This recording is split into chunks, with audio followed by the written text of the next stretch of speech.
Quadratic functions q and w are graphed on the same coordinate grid. The vertex of the graph of q is 18 units below the vertex of the graph of w. Which pair of functions could have been used to create the graphs of q and w? Alright, so what we're going to end up doing here is basically we're going to end up graphing both, and then we'll see which one meets the conditions. So what we'll do is we'll go to our calculator, and we'll go ahead and put them both in. Now, for this one, the correct answer was letter D. So we're going to start off with letter D. So here, we're going to go ahead and start by going to the graph. And the first one was x to the second power minus 18.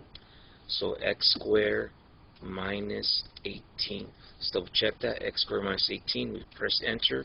There's the first equation. Okay. Then the next one, we're going to click on tab. So you can graph the next one. The next one is just x to the second power. And we graph that one. Okay, now we want to see if one is 18 below the other, but the only thing is we can't tell right now since they are so far apart. So what we'll go ahead and do is we'll go ahead and zoom out so we can see a little bit better. So we're going to do menu, window zoom, zoom out, and we click it once. We'll have to click it again. Alright, so there we go. We have what we need. Now we'll go ahead and see where these points are at.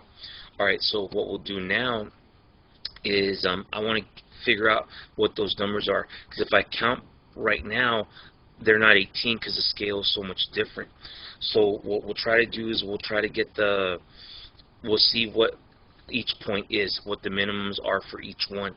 So what we'll do here is let's go into menu, analyze graph, and we'll click on minimum, and we want the minimum for this graph right here. So if we click on that one, that's my first one, 0, 18. Okay, we're going to do that again for minimum again. Menu, analyze graph, minimum, and this time I want this graph. And so now I'm going to set my borders, and there's my other point. So I have my first one at 0, 0, my second one at 0, negative 18. Alright, so let's go and write that down. So what we had, once again, is we had our graph, and then looking at it, the first one was going up.